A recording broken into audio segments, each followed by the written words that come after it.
Hello everyone, ఈరోజు వీడియోలో మీకు నేను సర్వపిండి ఎలా తయారు చేసుకోవాలో చూపించబోతున్నానండి. ఇది పొడి బియ్యం పిండితో తయారు చేస్తారు.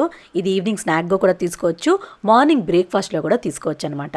ఈవినింగ్ స్నాక్లో అయితే టీలో ముంచుకొని తినడానికి భలే ఉంటుందండి. అండ్ చేయడం కూడా చాలా ఈజీ. ఈ సర్వపిండి ఒక్కసారి తిన్నారనుకోండి ప్రతిసారి చేసుకొని తింటారు, అంత రుచిగా ఉంటుంది. సో వీడియోకి వెళ్ళి చూద్దామా ఎలా తయారు చేసుకోవాలో. పదండి. ముందుగా 1 ఇంచు అల్లము, 5-6 వెల్లుల్లి తొక్క తీసుకోవాలి. అలాగే ఒక 2-3 పచ్చిమిరపకాయలు తీసుకొని ఇలా దంచుకోవాలన్నమాట, కచ్చా పచ్చాగానే.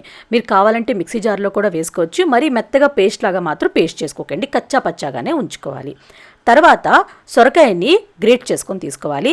నేను ఇక్కడ సగం సొరకాయ తీసుకున్నానండి. చిన్న కన్నాలతోనే మీరు గ్రేట్ చేసుకోండి.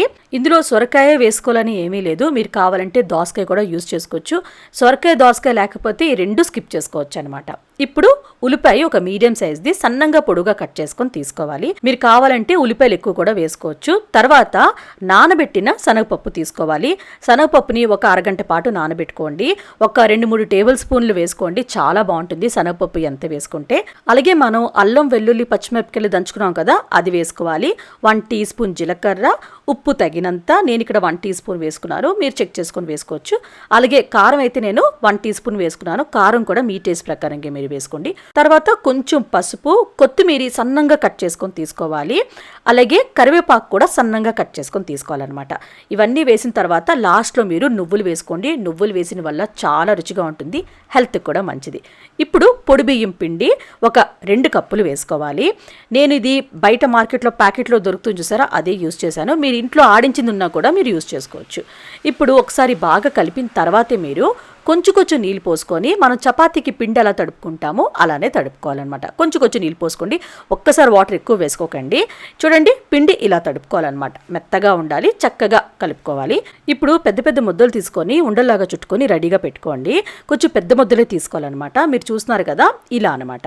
ఇలా చేసిన తర్వాత ఇప్పుడు మీరు ఒక బటర్ పేపర్ అయినా లేదనుకోండి ఏదైనా కవర్ పైన అయినా మీరు చేసుకోవచ్చు.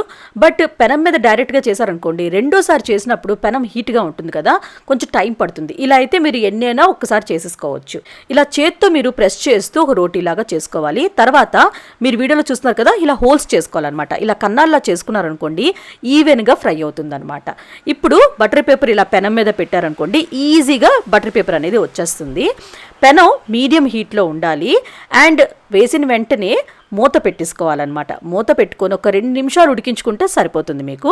2 నిమిషాల తర్వాత ఇటు అటు టర్న్ చేసుకొని అండ్ ఆయిల్ కూడా అప్లై చేసుకోవాలండి. అప్పుడే సూపర్ టేస్టీగా, క్రిస్పీగా, చాలా టేస్టీగా ఉంటుందండి.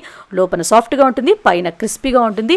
టీలో ముంచుకొని తినడానికి బాగుంటుంది, పెరుగులో ముంచుకొని తినడానికి కూడా చాలా బాగుంటుంది. హెల్దీ అండ్ టేస్టీ అండి. ఇంట్లో వాళ్ళందరికీ భలే నచ్చుతుంది. ఇప్పటివరకు మీరు ఇది ట్రై చేయకపోతే ఒక్కసారి ట్రై చేసి చూడండి, మీకు తప్పకుండా నచ్చుతుంది. ట్రై చేస్తారు కదా, ట్రై చేశాక నచ్చిందో లేదో కమెంట్ బాక్స్లో కమెంట్ చేయండి. అలాగే లైక్ చేయండి, షేర్ చేయండి. ప్లీజ్ కృతికా వంటల ఛానల్కి సబ్స్క్రైబ్ చేయడం మాత్రం మర్చిపోకండి. మనం నెక్స్ట్ వీడియోలో మీట్ అవుదాం ఇంకొక మంచి రెసిపీతో. బాయ్.